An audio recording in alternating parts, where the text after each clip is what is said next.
E aí pessoal, tudo bem? Aqui é o professor Luciano, sou um dos professores de Geografia aqui do ESAG Vestibulares.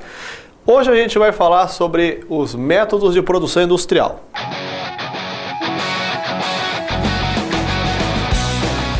Tá, o que é isso? Vamos pensar que ao longo do processo de industrialização, alguns mecanismos, alguns padrões de forma de produzir, pensando em quantidade de empregados, o foco específico da produtividade, o aonde, o tamanho da fábrica, esses itens eles foram seguidos por alguns donos de indústria e acabou gerando alguns padrões. A gente vai citar aqui os dois mais conhecidos, mais citados, vamos dizer assim, pelo vestibular. Tá? A gente vai primeiro falar do Fordismo, que é um mecanismo de produção industrial lá do século XX, na sua primeira metade. Ele foi elaborado pelo Henry Ford, que aí você pensou no nome, fechou o olho e pensou, sim, é aquele mesmo, né, que você associou com a fábrica automobilística. O Ford, ele pensou numa fórmula de produção que pregava a superprodutividade, onde você, produzindo muito, vai vender muito, porque você vai ter muito empregado, o mercado vai ter muita gente empregada, então vai ter um mercado consumidor muito amplo. Essa ideia do Ford, ela era pautada em algumas estratégias. Primeiro, aumentar o número de funcionários, pensando que são funcionários em geral, todos com um perfil que a gente vai chamar de desqualificados. Quer dizer, eles vão exercer funções que não demandam nenhum tipo de curso, nenhum tipo de operação mais complexa. É um que aperta, o outro que pinta, o outro que torce, o outro que embala. São funções bem simples, bem específicas ali, onde você vai fazendo essas funções repetitivas ao longo do seu dia, da sua jornada de trabalho. Além disso, as fábricas eram muito grandes, né? Porque além de você juntar na mesma fábrica todas as etapas da produção industrial, você ainda por cima tinha que deixar um espaço para o estoque. O estoque era algo importante porque você fazendo o estocamento da mercadoria, você garantia ali a mercadoria de imediato. O mercado precisa, a gente tem. Então, imediatizando esse consumo, você tornando ele imediato, tipo já, agora, você fideliza o cliente, ele vai se tornar um cara que vai confiar na sua marca e tal. Só que vamos pensar assim, imagina que você aí na sua casa vai planejar fazer uma festa. Pensa naquela festa de final de semana, só que aí você vai juntar aqueles mais chegados para eles estarem acompanhando você nos preparos e inclusive ajudar. Pensa nesse espaço aí da sua casa para festa, sei lá, umas 5, 6 pessoas te dando uma mão. Pensa nela circulando. Um vai lá, um ajeita o enfeite, o outro ajusta a mesa, o outro separa, come, bebe, som. Agora pensa nas 50, 100 pessoas que vão na sua festa. Imagina todas elas fazendo ao mesmo tempo essas funções de arrumação da sala ali, do cômodo para a festa. Pensa que vai ficar aquela bagunça, porque todo mundo passando ao mesmo tempo. Um é para lá, outro é para cá, e um atropela, e outro derruba coisa. Agora vamos pensar. A fábrica do Ford é grande, só que ele tem muito funcionário. Vamos imaginar os seus 1.000, 1.100 funcionários andando, circulando toda hora na fábrica. Isso era visto como algo que não era eficaz. Todo mundo andando para lá e para cá, para lá e para cá, para lá e para cá. Isso vai virar uma bagunça, vai virar uma zona dentro da fábrica. E aí ele vai pensar no mecanismo onde o funcionário não precisa nem andar, porque ele vai inserir a esteira e criar o que a gente chama de linha de produção industrial. Ou seja, o cara trabalha parado. De novo, ele não pode andar na fábrica, porque não é são milhares, centenas, milhares às vezes de funcionários que estão lá. Se todo mundo fica andando na fábrica, vai ficar um baita de um nó.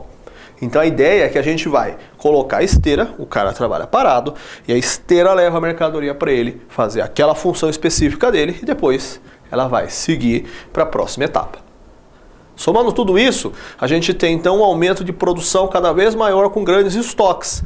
Só que, ao mesmo tempo que isso parecia tão genial, acabou se transformando num grande problema, porque esse grande estoque ele acabou não conseguindo acompanhar o que a demanda do mercado consumidor queria, ou seja, começou a sobrar mercadoria. Né? O mercado consumidor foi cada vez mais diminuindo a demanda, o que eles queriam comprar, e a produção não parava e ela foi acumulando, acumulando. E esse é um dos motivos que originou a crise de 1929 de superprodução, começa nos Estados Unidos. É um dos, não o único, porque a gente tem que pensar em contexto histórico, questão de pós-Primeira Guerra Mundial, né? Tudo bem? Vamos pensar que a maior parte das questões de vestibular aqui sobre esse assunto comparam o Fordismo com o Toyotismo, que foi um mecanismo elaborado lá pelo Eiji Toyoda, também pensando no nome, associe-se à fábrica automobilística, que foi proposto na segunda metade do século XX. Esse é o método de produção que prega flexibilização. Como assim prega flexibilização na produção? Flexível é algo que é mais maleável. Então vamos entender que aqui ele mudou muitas coisas em relação ao que o Fordismo pregava. Por exemplo, mão de obra. Ela tem que ser numericamente menor. E ela não pode ser assim tão específica, realizando coisas muito simples. Você vai aumentar a quantidade de funções e a qualificação do funcionário, diminuindo a demanda numérica deles. Ou seja, você vai empregar menos funcionários, só que eles são cada vez mais qualificados. É aí que vai surgir a tendência do curso técnico, que a gente tem inclusive aqui muito difundido no Brasil. Né? É aquele cara que ele trabalha na indústria, mas ele tem um grau de complexidade dentro daquilo que ele operacionaliza muito maior. 2. As fábricas elas ficaram bem menores. Ao invés de serem aqueles grandes complexos industriais, elas estão cada vez menores e particionadas pelo globo. Ou seja, a fábrica ela começou a criar estratégias de buscar áreas que ofereçam facilidades para ela. Facilidades no sentido econômico, com leis que cobram, exigem cada vez menos salários mínimos altos, então origina uma mão de obra muito barata, que diminuem ou isentam taxa alfandegária, que tem lei ambiental que é uma porcaria que não serve para nada, então pode tocar o horror do meio ambiente que não vai pegar nada. E, inclusive, às vezes a fábrica ela se divide, ou seja, ela vai partir para vários cantos do globo e confeccionar as peças do que está sendo produzido em um ponto só. Vamos pensar no automóvel. O automóvel aqui no Brasil, por exemplo, ele vai ter peças que vêm de vários cantos do mundo. Vem do Japão, vem da Argentina, vem do México. Parte aqui e aí você monta. Né? São indústrias montadoras. Essa é outra tendência. Quebra daquela grande fábrica. Só que aí talvez aquela que seja a principal diferença para o Fordismo é a ideia do estoque.